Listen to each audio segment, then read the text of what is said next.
Hello दोस्तों, स्वागत है आप सभी का अपने यूट्यूब चैनल क्रैश क्लासेस में। आज हम लोग देखने वाले हैं जो क्लास 12th का जो इंटरमीडिएट, ठीक है, यानी कि इकोनॉमी सब्जेक्ट का जो एग्ज़ाम हुआ था 2023 का, उसका आज हम लोग आंसर की देखने वाले हैं, ठीक है, यानी कि PYQ को हल करने वाले हैं आज। इससे पहले मैं आप लोगों को बता देता हूँ, इससे पहले कि 2018 से 2025 तक का, ठीक है, PYQ हल करने का यहाँ पे यूट्यूब चैनल पे अपलोड होगा, इसलिए आप लोग चैनल पे बने रहे, ठीक है। चलिए हम लोग स्टार्ट करते हैं प्रश्न पे। प्रश्न क्या बोल रखा है कि वर्ग अर्थशास्त्र होने वाला है, क्योंकि PYQ बहुत ही महत्वपूर्ण है, ठीक है। इसी से रिलेटेड प्रश्न पूछे जाते हैं। क्या बोल रहा है कि अर्थव्यवस्था की किस समस्या का संबंध उत्पादन की तकनीक के चयन से है। तो किस अर्थव्यवस्था से की समस्या है, तो ये हो जाएगा आप लोगों का कैसे उत्पादन करें, ठीक है। आगे देखेंगे सेकंड नंबर प्रश्न क्या बोल रखा है कि किस वस्तु की मानवीय आवश्यकता को संतुष्ट करने की क्षमता है। तो मानवीय आवश्यकता को संतुष्ट करने की जो क्षमता है उसे क्या कहते हैं, तो उसे हम उपयोगिता कहते हैं, ठीक है।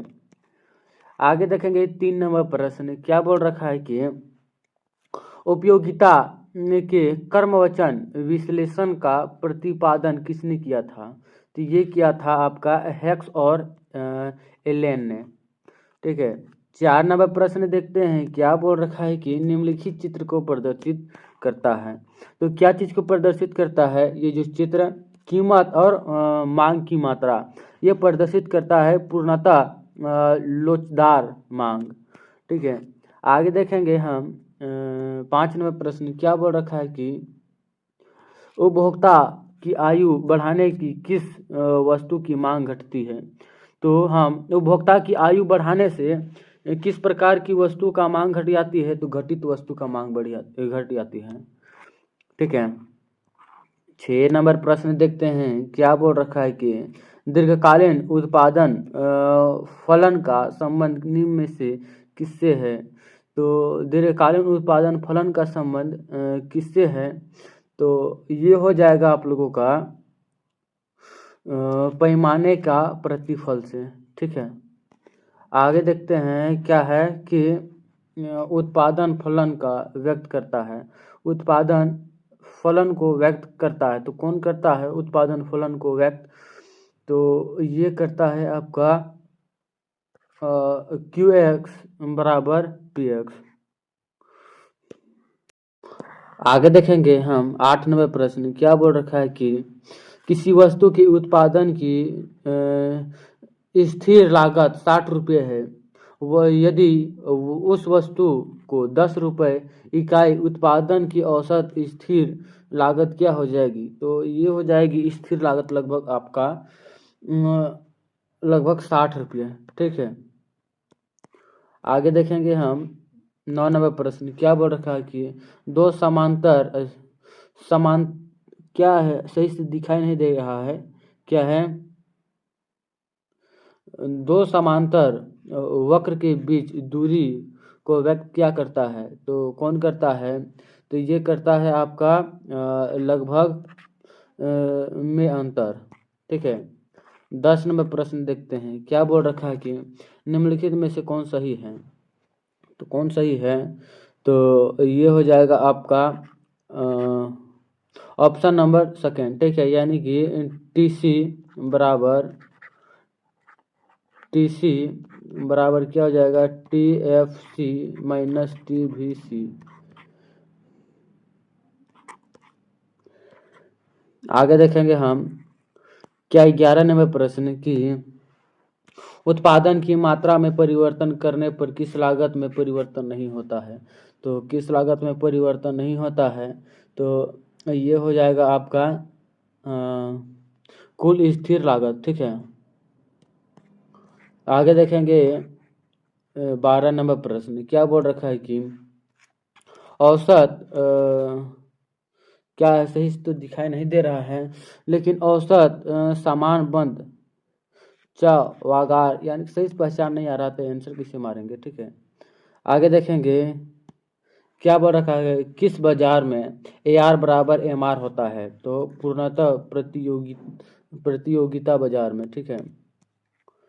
आगे देखते हैं 14 नंबर प्रश्न, क्या बोल रखा है, निम्न में से किस बाजार में विभेदीकृत वस्तु का उत्पादन होता है, तो विभेदीकृत वस्तु का उत्पादन किस उत्पादन में हो जाएगा, तो ये हो जाएगा आपका एकाधिकारी, ठीक है। 15 नंबर देखते हैं प्रश्न, क्या बोल रखा है कि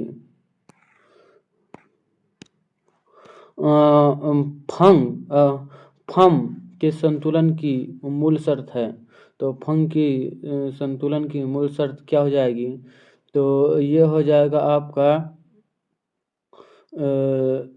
एक नंबर, ठीक है, MR बराबर AR, ये हम ऊपर में पढ़े थे। आगे देखेंगे क्या है 16 नंबर प्रश्न कि पूर्णतः अपने के लिए मांग का सृजन स्वयं कर लेती है, यह किसने कहा था, तो ये जो कहा था, तो ये कहा था आपका JV से। 17 नंबर प्रश्न देखते हैं क्या कि एक मुस्कत कर लगाने से किस वस्तु की पूर्णता और क्या प्रभाव होता है, तो ये पूर्णता और क्या प्रभाव हो जाएगा, ये हो जाता है आपका पूर्ति शून्य हो जाती है, ठीक है। आगे देखेंगे क्या है, बाजार मूल्य को परिभाषित किया जाता है, तो बाजार मूल्य को परिभाषित किया जाता है, क्या परिभाषित किया जाता है, तो ये किया जाता है आप अल्पकालीन बाजार से, ठीक है। आगे देखेंगे क्या है, आधिक मांग की स्थिति में कीमत में परिवर्तित होती है, तो परिवर्तित क्या होती है, तो ये हो जाती है आपकी वृद्धि होने की, ठीक है। आगे देखेंगे क्या है कि कीमत उस बिंदु पर निर्धारित होता है जहाँ क्या हो जाता है, तो जहाँ उस वस्तु का मांग वस्तु की पूर्ति बाजार हो जाती है तब, ठीक है। 21 नंबर प्रश्न देखते हैं क्या बोल रहा है, the general theory of employment interest and money नामक पुस्तक के लेखक कौन है, तो पुस्तक के लेखक कौन हो जाएंगे, ये हो जाएंगे आपके JM केन्स, ठीक है। आगे देखेंगे क्या है कि GNP और NNP में क्या संबंध है, तो GNP और NNP में क्या संबंध हो जाएगा, तो ये हो जाएगा आपका हाँ, ये हो जाएगा आपका NNP बराबर CNP प्लस घिसावट। आगे देखेंगे क्या है प्रश्न संख्या 23, स्टॉक 4 का एक उदाहरण है, स्टॉक 4 का एक उदाहरण क्या हो जाएगा, तो इसका उदाहरण हो जाएगा आपका पूंजी, ठीक है।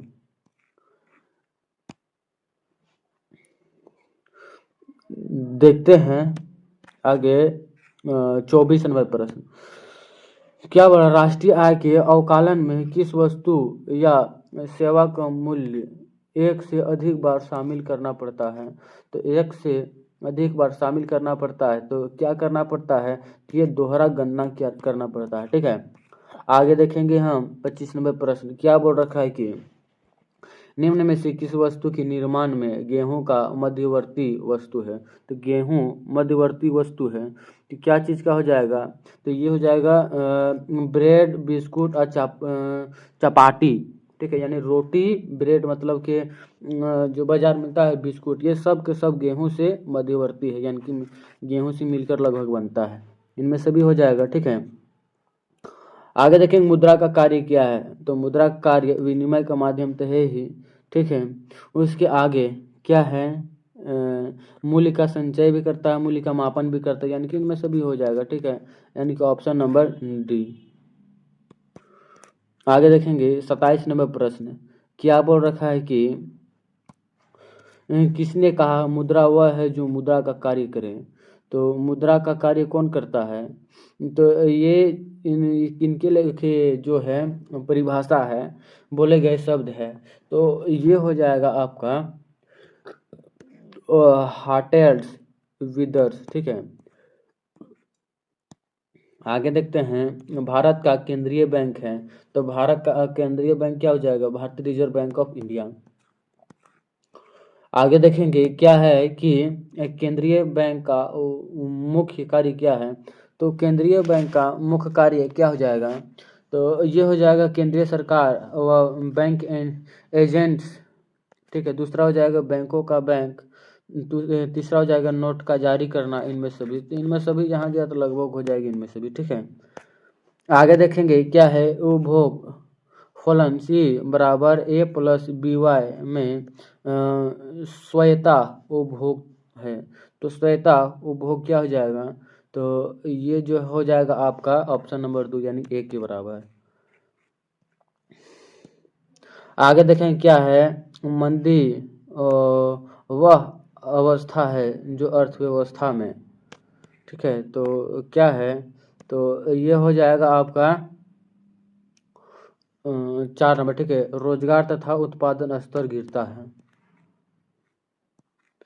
आगे देखेंगे हम 32 नंबर प्रश्न, क्या बोल रखा है कि किस अर्थव्यवस्था में यदि एमपीएस बराबर 0.2 है तो गुणांक का मान क्या होगा? तो गुणांक का मान क्या हो जाएगा? तो ये हो जाएगा आपका 5, ठीक है, यानी कि ऑप्शन नंबर 2। आगे देखते हैं क्या है, निवेश गुणांक है, तो निवेश गुणांक क्या हो जाएगा? तो ये हो जाएगा आपका एक बटे एमपीएस और दूसरा है 1/1 माइनस एमपीसी। 34 नंबर है, निवेश की निर्धारक घटक कौन सा है? तो निवेश का निर्धारक घटक कौन सा है? तो ये हो जाएगा आपका 34 नंबर, ठीक है। 34 का हो जाएगा 3 नंबर, पूंजी की सीमित क्षमता और ब्याज की दर, ठीक है। आगे देखेंगे क्या है, निम्न में से अप्रत्यक्ष कर का एक उदाहरण कौन सा है? तो अप्रत्यक्ष कर का उदाहरण कौन सा हो जाएगा? बिक्री कर, उत्पादन शुल्क, ठीक है, यानी कि ए और बी दोनों। आगे देखें क्या, राजस्व व्यय एवं राजस्व प्राप्ति के अंतर को क्या कहा जाता है? तो क्या कहा जाता है? तो ये हो जाएगा आपका राजस्व घाटा, ठीक है। आगे देखते हैं, प्रश्न संख्या देखते हैं, विदेशी विनिमय दर का निर्धारण होता है। तो निर्धारण कैसे होता है? तो ये जो होता है आपका विदेशी विनिमय बाजार में मांग की पूर्ति द्वारा, ठीक है। आगे देखेंगे हम 38 नंबर प्रश्न, क्या बोल रखा है कि व्यापार संतुलन का अर्थ होता है, ठीक है। व्यापार संतुलन का अर्थ क्या होता है? तो ये हो जाता है आपका वस्तु का आयात एवं निर्यात से, ठीक है। 39 नंबर देखते हैं, क्या बोल रखा है कि निम्नलिखित में से कौन सा मत भुगतान संतुलन के चालू खाते का एक घटक है? तो चालू खाते का एक घटक क्या हो जाएगा? तो ये हो जाएगा आपका वस्तु का निर्यात से, ठीक है। आगे देखेंगे 40 नंबर प्रश्न, भुगतान संतुलन में असंतुलन की निम्न में से कौन सा आर्थिक कारण है? तो आर्थिक कारण क्या हो जाएगा? यह हो जाएगा व्यापार चक्र, ठीक है। यहाँ तक आप लोगों का था एमसीक्यू प्रश्न, जो कुल थे 40 एमसीक्यू प्रश्न, ठीक है। अभी हम लोग देखेंगे आगे के प्रश्न, यानी कि सब्जेक्टिव, कौन कौन से सब्जेक्टिव है और किस प्रकार से पूछे गए थे, ठीक है। तो पहला क्या है, हाँ, समष्टि अर्थव्यवस्था को परिभाषित कीजिए, ठीक है। दूसरा क्या है, मध्यवर्ती वस्तु क्या है। आगे देखेंगे क्या है, बाजार से आप क्या समझते हैं। मुद्रा को परिभाषित कीजिए, ठीक है। सभी सभी के सभी पूछे गए प्रश्न हैं, इसलिए बहुत ही इंपॉर्टेंट है, ठीक है। चलिए हम लोग इसका सोल्यूशन नीचे किए हुए हैं, देखते हैं। हाँ, पूरा प्रश्न को देख लेते हैं। पहला क्या है, अर्थव्यवस्था को कैसे उत्पादन करे और समस्या का अर्थ है। तो इसका उत्तर क्या हो जाएगा? इस समस्या का संबंध उत्पादन की तकनीक के चयन से है, अर्थात उत्पादन के लिए श्रम प्रधान तकनीक का उपयोग किया जाए या पूंजी प्रधान तकनीक का है। ठीक है, आगे देखेंगे हम क्या है दूसरा नंबर, उपयोगिता से आप क्या समझते हैं? तो उत्तर, किसी वस्तु की मानवीय आवश्यकता को संतुष्ट करने की क्षमता को उपयोगिता कहा जाता है। ठीक है, आगे देखेंगे 3 नंबर प्रश्न, औसत स्थिर लागत की गणना कैसे की जाती है? तो उत्तर क्या हो जाएगा? यदि कुल स्थिर लागत TFC को उत्पादन की मात्रा Q से विभाजित किया जाता है तो AFC प्राप्त होता है। उदाहरण के लिए यदि TFC बराबर 60 है तो इकाई 10 है, तो AFC क्या हो जाएगा? 60/10 यानी कि 6। ठीक है, उसके आगे वाले प्रश्न को देखते हैं, क्या बोल रखा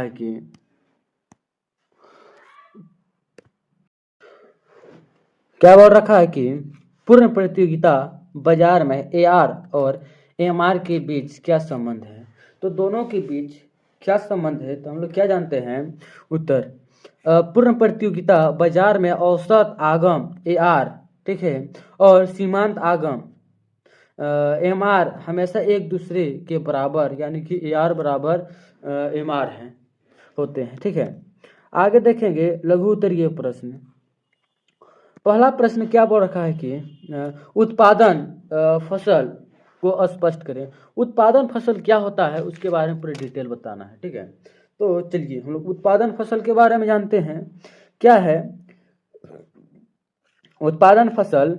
भौतिक इनपुट यानी साधनों और भौतिक आउटपुट उत्पादन के बीच कार्यात्मक संबंध को दर्शाता है। इसे गणितीय रूप में QX बराबर F A, B, C, D, E के रूप में व्यक्त किया जाता है। ठीक है, चलिए आगे देखेंगे क्या है 2 नंबर प्रश्न। हाँ, पैमाने के प्रतिफल क्या है? तो पैमाने के प्रतिफल क्या हो जाएगा? उत्तर, जब दीर्घकाल में उत्पादन के सभी साधन को एक ही अनुपात में बदला जाता है और उसके परिणाम स्वरूप उत्पादन में जो परिवर्तन है उसे पैमान का प्रतिफल कहते हैं। ठीक है, आगे देखें क्या है महत्वपूर्ण सूत्र। कुल प्रतिवर्ती लागत, ठीक है, यानी कि TVC, टोटल वर्जन कॉस्ट, ठीक है, TVC TC माइनस TFC। औसत लागत क्या हो जाता है? वक्र का आकार यह सामान्य U अक्षर जैसा होता है। ठीक है, उसके आगे क्या है? समुत्पाद वक्र, दो समुत्पाद वक्र के बीच दूरी उत्पादन स्तर में परिवर्तन को व्यक्त करता है। आगे देखेंगे क्या है कि 8वां प्रश्न, मांग के नियम से आप क्या समझते हैं?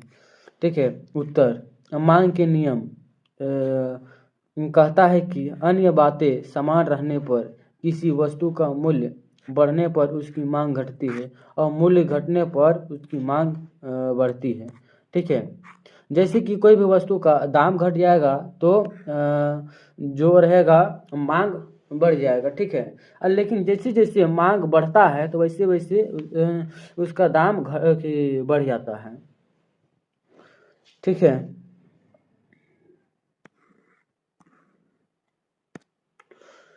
प्रश्न संख्या 9 क्या बता है? आपातकालीन उत्पादन फसल और दीर्घकालीन उत्पादन फसल में अंतर स्पष्ट कीजिए। तो इसमें अंतर किस प्रकार से हो जाएगा? तो सबसे पहले 2 लाइन खींच लेना है। ठीक है, क्या लाइन है ये देखिए, चलिए मान चलिए हम इधर इस प्रकार से लाइन खींच लिए। ठीक है, इस प्रकार से हम लाइन खींच लिए। उसके बाद करना क्या है? एक अक्षर में आपातकालीन उत्पादन फसल और दूसरा में लिखना है क्या है दीर्घकालीन उत्पादन। तो चलिए लिखते हैं। पहले में क्या है, इस समय, इसमें कम समय लगता है, इसमें लंबा समय लगता है। इसमें कारक क्या है, एक स्थिर एक परिवर्तनशील है, तो इससे सभी परिवर्तनशील नहीं होता है, ठीक है। उसके बाद इसमें क्या है, परिवर्तनीय अनुपात का नियम है और इसका प्रतिफल का नियम है, ठीक है। 10 नंबर देखते हैं, क्या बोल रखा है कि पूर्ण प्रतियोगी बाजार के 3 विशेषता बताइए। तो 3 विशेषता कौन कौन और क्या हो जाएगा, तो ये हो जाएगा खरीदार व विक्रेता बहुत अधिक होते हैं, ठीक है।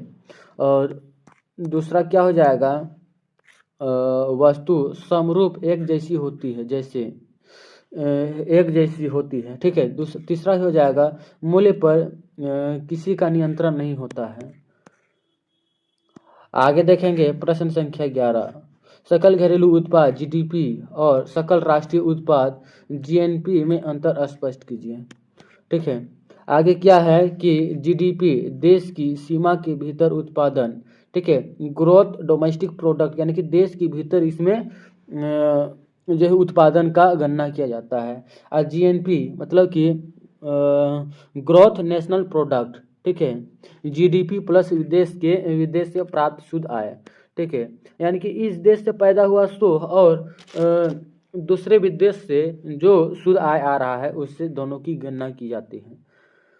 आगे नंबर देखते हैं 12, क्या बोल रहा है कि मुद्रा विनिमय का माध्यम है, स्पष्ट कीजिए क्यों विनिमय का माध्यम है। तो क्या जानते हैं, मुद्रा वस्तुओं और सेवाओं के खरीद फरोख्त का सामान्य माध्यम है, जिससे वस्तु विनिमय की कठिनाइयाँ समाप्त हो जाती है, ठीक है। आगे देखेंगे 13 नंबर प्रश्न, क्या बोल रखा है कि प्रभावी मांग से आप क्या समझते हैं। तो प्रभावी मांग से आप क्या समझते हैं, उत्तर, जब मांग के साथ क्रय शक्ति भी हो तो उसे प्रभावी मांग कहते हैं, ठीक है। 14 नंबर प्रश्न देखते हैं, क्या कि सरकारी बजट के उद्देश्य लिखिए। पहला आर्थिक विकास, दूसरा है आय का समान वितरण, तीसरा है मूल्य स्थिरता, ठीक है, चौथा है आपका रोजगार सृजन। 15 नंबर प्रश्न क्या बोल रखा है कि निम्न तालिका से मांग की कीमत लोच की गणना कीजिए, ठीक है। तो पहला हो जाएगा मूल्य पी और मांग क्यू, क्या है 8 है और इधर हो जाएगा 32, इधर 6 है, इधर हो जाएगा 42, ठीक है। जो मांग हो जाता है मूल्य के हिसाब से बढ़ जाता है, ठीक है। जैसे कि मूल्य 8 रुपये हो गया तो दाम कीमत घट गया, ठीक है, सामान घट गया, मांग घट गया। लेकिन जब दाम घट गया तो मांग बढ़ गया, ठीक है। कैसे, जब आप देखेंगे गाँव में कि कोई मान चलिए टमाटर का मूल्य मान के चलिए 30 रुपये है, 5 रुपये है, 30 रुपये है, तो कोई व्यक्ति आधा किलो लेगा या फिर कोई 1 किलो लेगा, ठीक है। और जब यही टमाटर का मूल्य 5 रुपये हो जाता है तो एक आदमी 2 किलो, 3 किलो और 5 किलो ले लेता है, ठीक है। तो दाम घटने पर मांग बढ़ जाता है, ठीक है, और दाम बढ़ने पर दाम बढ़ेगा तो मांग भी घट जाएगा, ठीक है। जब आपस में विक्रमानुपातु संबंध है। आगे देखेंगे 16 नंबर प्रश्न, क्या बोल रखा है कि परिवर्तनीय अनुपात के नियम की 3 अवस्थाएं समझाइए, ठीक है। क्या है, पहला बढ़ते प्रतिफल की अवस्था, दूसरा घटते प्रतिफल की अवस्था, तीसरा ऋणात्मक प्रतिफल की अवस्था। प्रश्न संख्या 17, क्या है, एकाधिकार बाजार में मूल्य निर्धारण कैसे होता है। तो ये हो जाता है आपका एक अधिकार से में एक ही विक्रेता होता है, वह सीमांत लागत एमसी और सीमांत आय एमआर की समानता पर उत्पादन तय करता है और मांग विक्रय से मूल्य अधिकारी करता है, ठीक है। आगे देखेंगे 18 नंबर प्रश्न, क्या बोल रखा है कि राष्ट्रीय आय की गणना की उत्पादन किस विधि और आय की विधि समझाइए, ठीक है। तो विधि समझाने बोल रहा है। पहला है उत्पादन विधि, किस प्रकार से उत्पादन होता है। सभी क्षेत्र के अंतिम वस्तुओं की मूल्य को जोड़कर राष्ट्रीय आय निकाली जाती है। ठीक है। दूसरा क्या है, आय विधि। उत्पादन में लगे कारकों की किराया, मजदूरी, ब्याज व लाभ को जोड़कर राष्ट्रीय आय निकाली जाती है। ठीक है। 19 नंबर प्रश्न क्या बोल रखा है कि संतुलन बजट, अधिशेष बजट और घाटे की बजट की व्याख्या कीजिए। तो इस समय व्याख्या क्या हो जाएगा, पहला संतुलन बजट आय यानी कि व्यय हो जाएगा, अधिशेष बजट यानी कि आय हो जाएगा व्यय से बड़ा। ठीक है। और घाटे का बजट व्यय हो जाएगा आपका आय से बड़ा। ये था आप लोगों के लिए कुल 40, ठीक है, कुल 40 MCQ प्रश्न और 19 सब्जेक्टिव प्रश्न, ठीक है, जो मैंने एक ही वीडियो में कंप्लीट किया। क्योंकि ये जितने सारे प्रश्न हैं बहुत ही इम्पोर्टेंट हैं। ठीक है, क्योंकि एग्ज़ाम में तो बार बार पूछे ही जाते हैं, प्लस में जो आपके एग्ज़ाम में इस बार भी लगभग पूछे ही जाने वाले हैं, यानी कि इम्पोर्टेंट भी है, इम्पोर्टेंट प्रश्न ये कह सकते हैं।